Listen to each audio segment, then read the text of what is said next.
I knew something was off the moment I saw the fresh gouge in my car door, about 2 feet long and deep enough to expose metal. My name's Hayden Whitmore, and I'd only lived in the Oak Ridge Pines neighborhood for 6 months.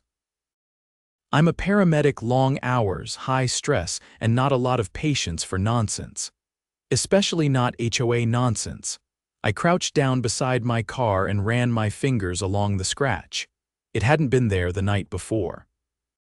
My driveway camera usually caught everything, but I'd been reinstalling the system after a power surge fried the box. Timing couldn't have been worse. I stood up and looked across the street, and there she was, Angela Mayfield, president of the Oak Ridge Pines HOA. Mid-50s, platinum bob that never moved no matter how windy it got, and a voice like a smoke alarm in human form.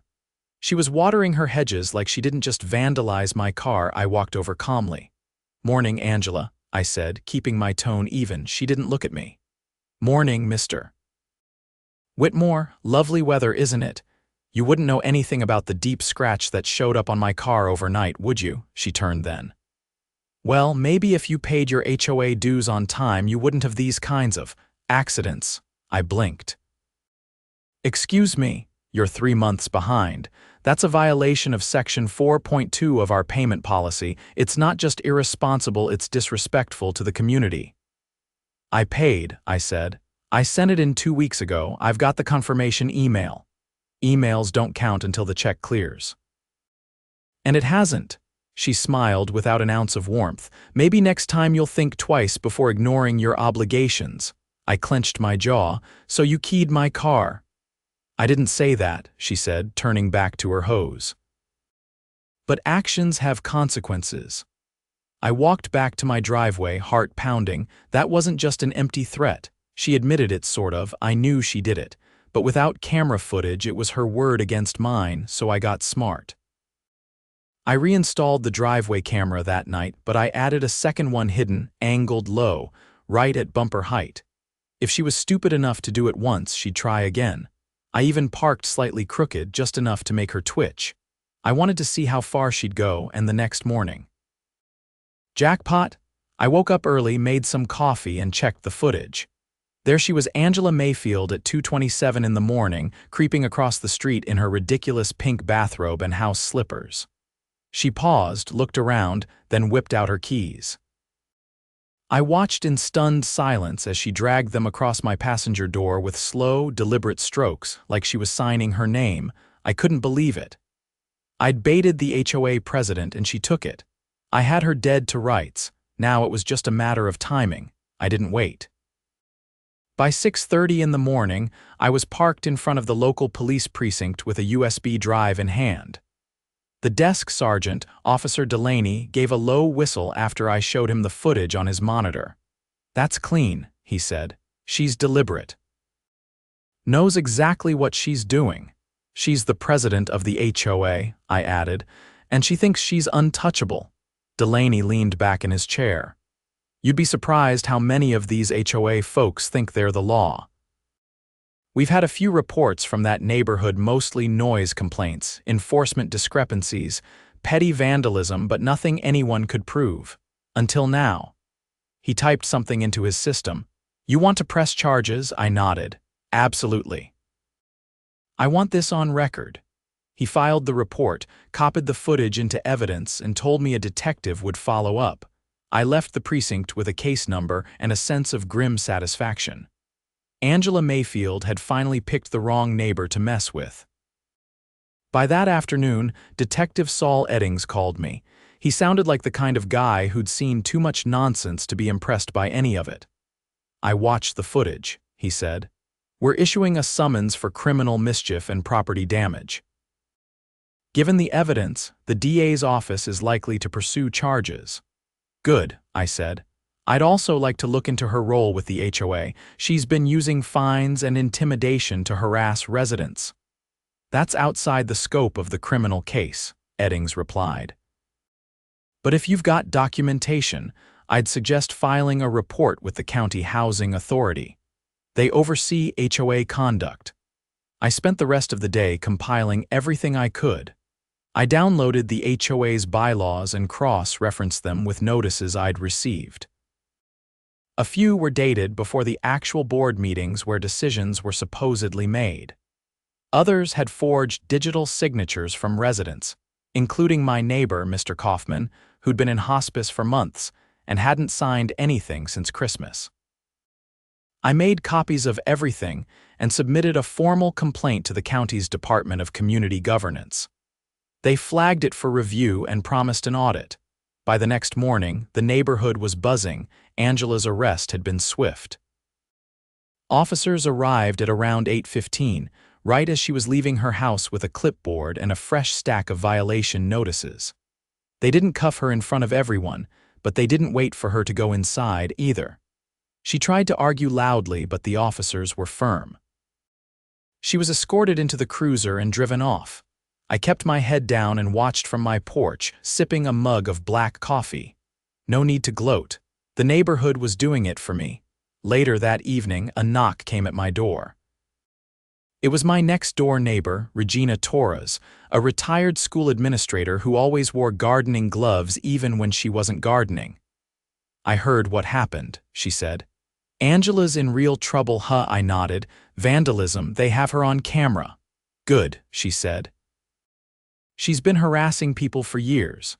My brother got fined $300 for trimming his hedges on a Sunday. She claimed it broke the quiet landscaping clause. I looked it up, there's no such clause." "She made up a lot of rules," I said, "but it gets worse. Some of the fine notices she sent out are based on meetings that never happened, or approvals that were never given." Regina's eyebrows lifted. "That's fraud." "I've already filed a complaint with the county," I said. "They're auditing the HOA." Regina smiled. "Let me know if you're organizing anything. A petition, vote, whatever. I'll back it." The next few days were a whirlwind. With Angela out on bail, the HOA board tried to downplay everything. They sent out a letter calling the incident an unfortunate misunderstanding based on miscommunication and false accusations. They said Angela was temporarily stepping aside and that the board would carry on as usual, but residents weren't buying it. Not anymore. I set up an informal meeting at the community rec center. I printed out copies of the fake notices, forged approvals, and the HOA's own bylaws. Word spread fast. By the time the meeting started, more than 40 residents had shown up, including 2 former board members who said they'd resigned because Angela had rewritten voting procedures without consent. One of them, a quiet guy named Marcus whose day job was in municipal legal compliance, stood up and said, "What she did, fabricating board decisions and signatures, that's not just unethical. In some cases, it's criminal. Especially if funds were collected under false pretenses." That got people talking.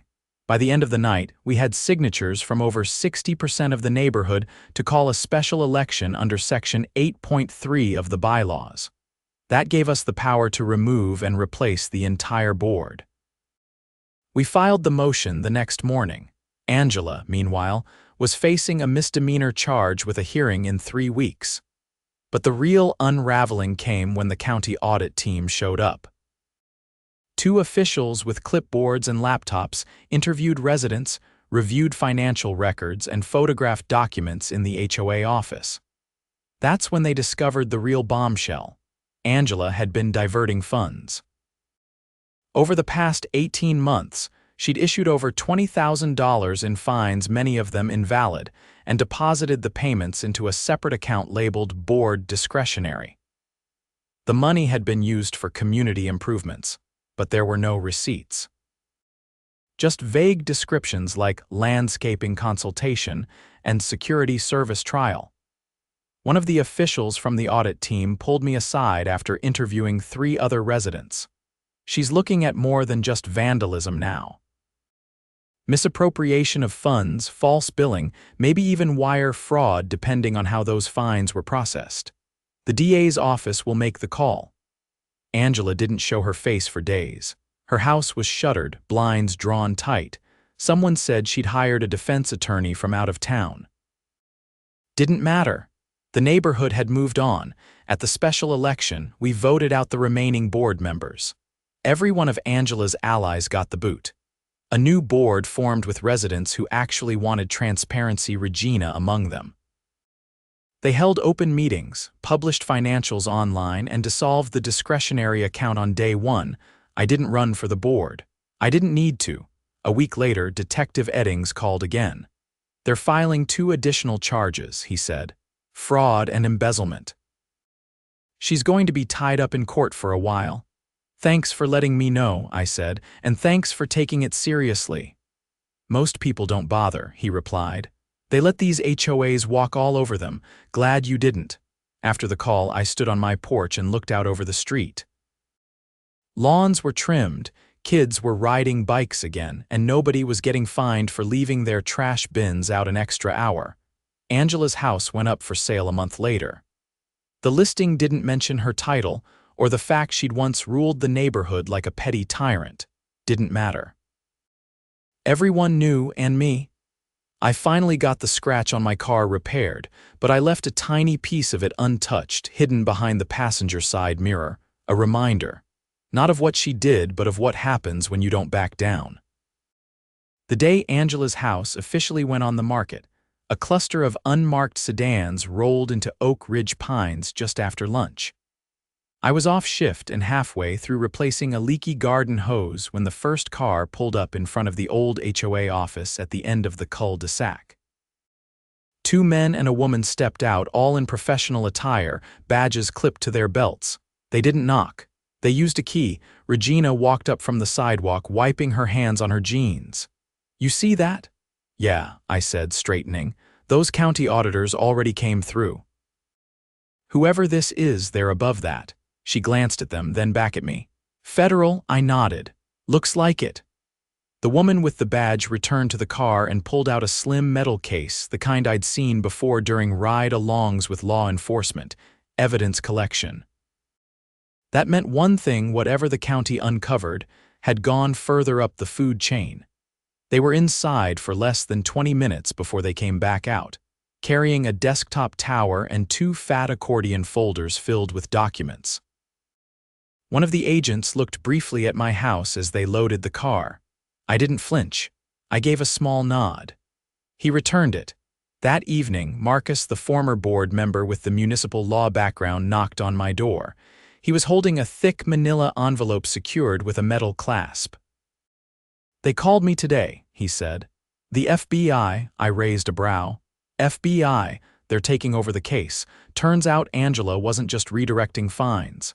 She submitted false invoices to the HOA's insurance provider, claimed storm damage repairs that never happened, then funneled the reimbursement into a shell landscaping company. Let me guess, she owned the company. Under her cousin's name, according to the feds. They traced 3 checks totaling over $70,000. I took a long breath. That's not petty theft anymore. They're calling it wire fraud, insurance fraud, and conspiracy, and since some of the money crossed state lines, it's federal. They're building a case right now. I opened the envelope he'd brought. Inside were copies of the fake invoices and the original insurance claim forms. All of them signed with a looping signature and a date stamp that didn't match the meeting minutes on file. I recognized the company name on the documents: Green Crest Services. Angela had mentioned them once in passing, claimed they were the only vendor who'd return her calls after the squirrel infestation debacle. Now it was clear why. Marcus lowered his voice. "They're going to ask residents for statements. Anyone who received notices tied to those fake repairs or got billed for storm mitigation fees. They said you'd be contacted too." I nodded. "I'll cooperate, every word." The next day, I got a call from Assistant U.S. Attorney Lillian Choi. She introduced herself quickly and got right to the point. "We're preparing an indictment.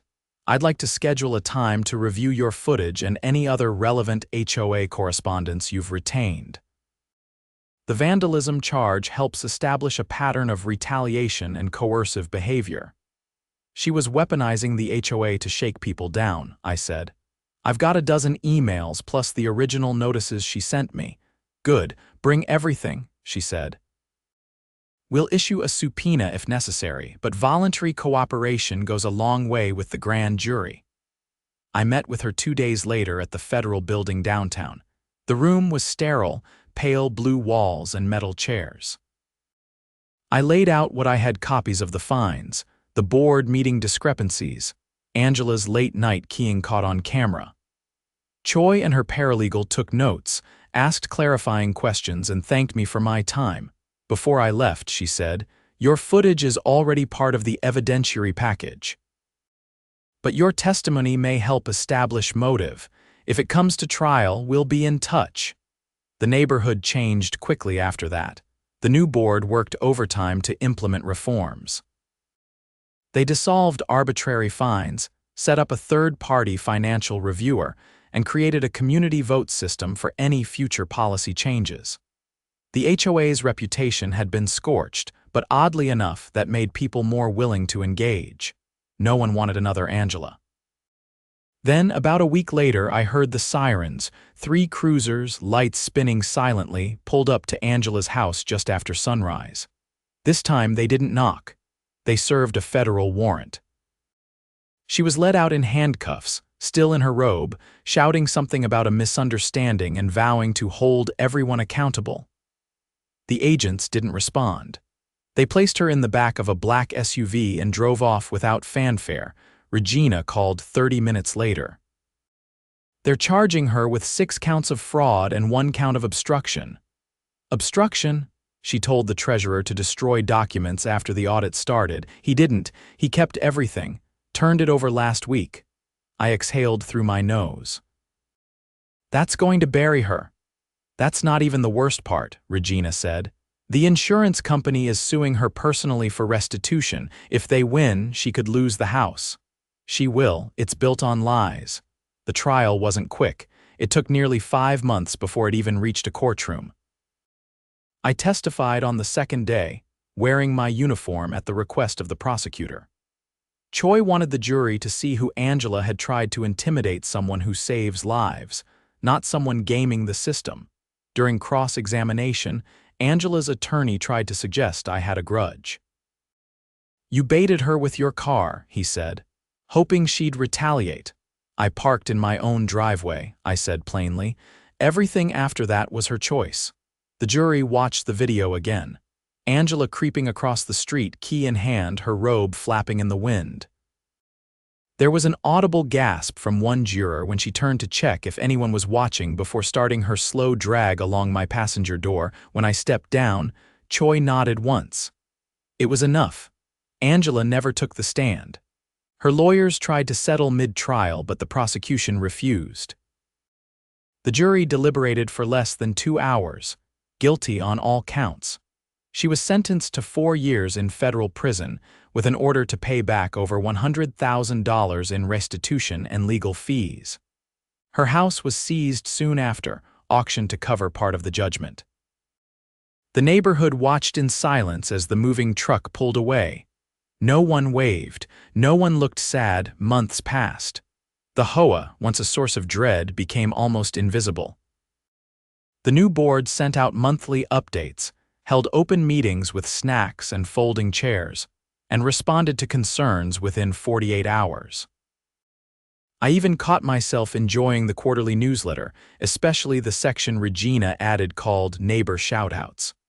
One morning, as I was walking to my truck, I noticed something taped to my front door. A small envelope, handwritten. Inside was a note. "Thank you for seeing what the rest of us were afraid to. We've got your back, always." No signature.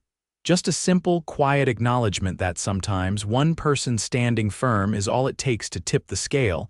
The scratch on my car was long gone, but the lesson stuck. When power hides behind rules, it takes more than compliance to keep it in check. It takes vigilance. It takes evidence. And sometimes it takes a camera, a quiet plan, and the absolute refusal to be bullied. It had been 3 quiet weeks since Angela Mayfield was convicted and sentenced. Oak Ridge Pines was in the middle of its most peaceful stretch in years. No one was getting surprise citations. No one was being watched from behind lace curtains, and the new board had even canceled the monthly compliance patrols that Angela used to run like a personal vendetta on wheels. The atmosphere had shifted. Neighbors actually waved again. Lawn chairs started appearing on porches. People were remembering how to live without tiptoeing around invisible rules. But just when it seemed like everything had finally settled, Marcus called. "There's something you need to see," he said. "I'm at the records office downtown, HOA filings." I met him 40 minutes later in a windowless room with gray walls and a long table lined with folders. He slid one across to me. "This is a property Lee and Angela placed against your house," he said. "Filed 3 months ago. It was never processed by the county because it was missing a required certification, but it's still sitting here, and there are more." I opened the folder. The lien was typed, dated, and signed with a printed name, Angela Mayfield, acting president. No notary, no witness, just a seal from a fake law firm called Pine Legal Associates. I flipped through the stack. There were over a dozen more, all issued to residents who challenged her, delayed paying a fine, or brought up discrepancies in board meetings. The paper trail was as sloppy as it was malicious. Most were never finalized, but 2 had slipped through. One belonged to an elderly couple who'd moved out after their credit score dropped without explanation. The other was against a single mother who worked nights and had missed a board meeting where Angela claimed she agreed to a community maintenance fee. Marcus leaned on the table. "She tried to use phony liens to push people out. It's fraud with intent to manipulate property ownership." I clenched my jaw. "And no one knew." Most of these were hidden in the back pages of board filings. She buried them in landscaping budgets and maintenance contracts. I closed the folder. "We need to get this in front of the right people." Not the board, not the county. We go federal again. We scheduled a meeting with Assistant U.S. Attorney Choi the next morning.